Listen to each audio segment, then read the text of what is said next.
All right, so we're back for part three. That last bit was part two bonus stuff. This is part three of my presentation, our presentation, and it centers around the summary.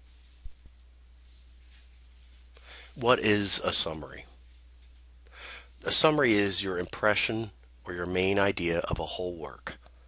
And the work that we're talking about could be an article, an argument, a book, speech, interview, a YouTube clip, a work of art, a painting, a sculpture, and it's put into your own words. So I'm going to give you some tips on writing a summary. In a discussion of a work, the summary should come first. We're talking about academic writing here.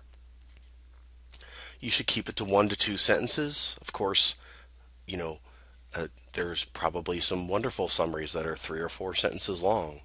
But for our purposes in academic writing, articles, presenting of research, it's best to keep it to 1 or 2 sentences.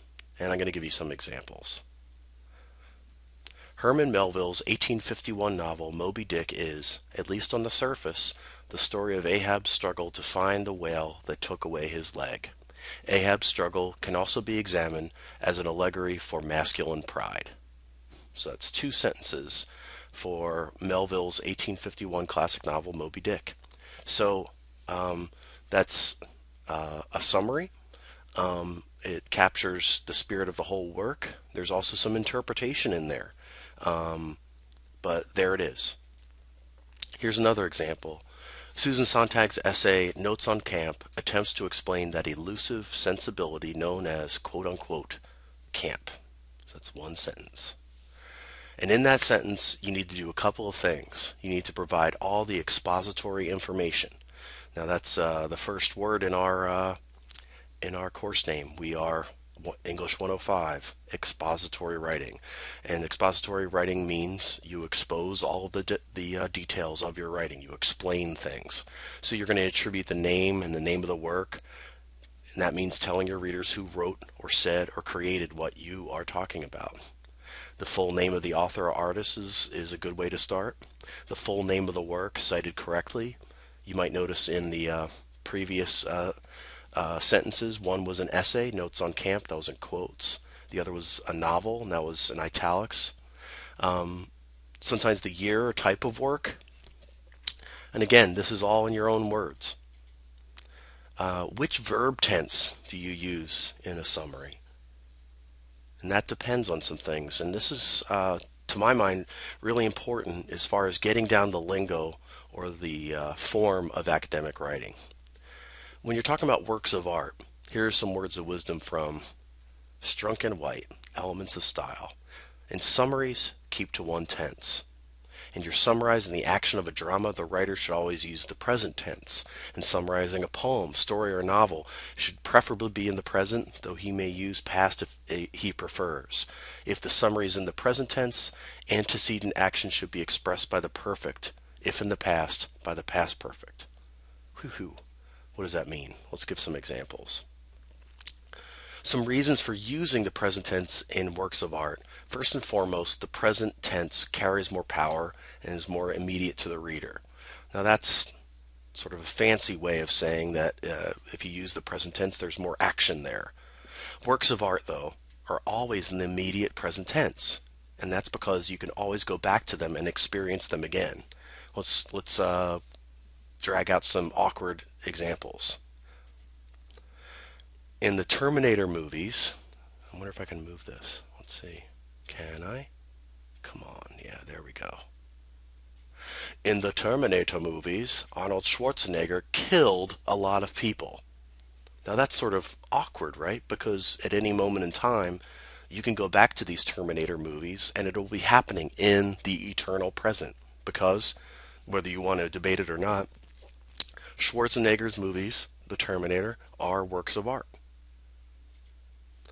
Now here's you might recognize this painting, the Mona Lisa. Here's an example of an awkward summary of this work of art. Leonardo da Vinci's painting Mona Lisa was most famous for the subject, a woman who half smiled with her arms crossed in front of her. So I've bolded, italiced, and underlined those verbs. Now that's awkward too, because at any moment in time, you can go and rent those movies and experience the action, and you can go to the Louvre Museum and see the painting or see it online. Works of art, in other words, are always in the eternal present. So that's what we call in my business, our business, a convention. But it also makes sense, unlike many conventions. So here's the right way to summarize. In the Terminator movie, Arnold Schwarzenegger kills a lot of people. Leonardo da Vinci's painting Mona Lisa is most famous for the subject, a woman who half smiles with her arms crossed in front of her.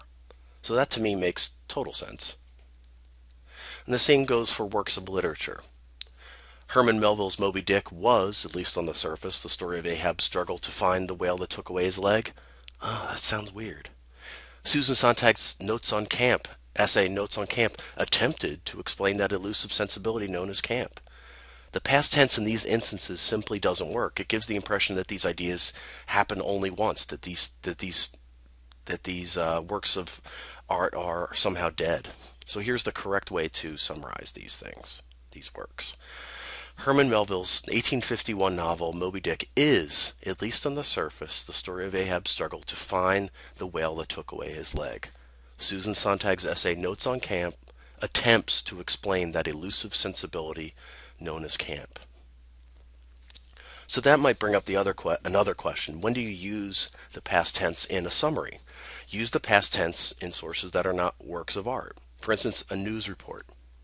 Senator Arlen Specter, chairman of the Senate Judiciary Committee and an abortion rights supporter, declared Monday that he will vote for John Roberts to be confirmed as Chief Justice of the United States. So that's something that happened. It's not eternally happening. It's something that Senator Arlen Specter did once. Also, that's a news story, and this is a historical incident. When Napoleon invaded Spain in 1808, deposed its monarch, and appointed his brother king of Spain and the two Indies, he unleashed a geopolitical revolution in the Atlantic world. So this happened once. It's not going to happen again. And it happened in a certain year. You might notice the year. That's helpful.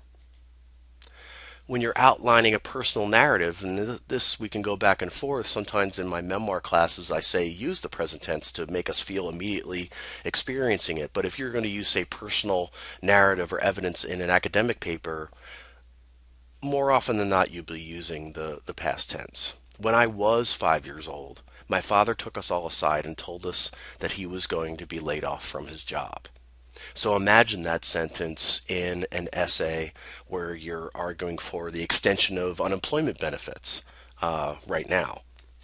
This is something that you're bringing to the table in your academic paper to explain what your argument is.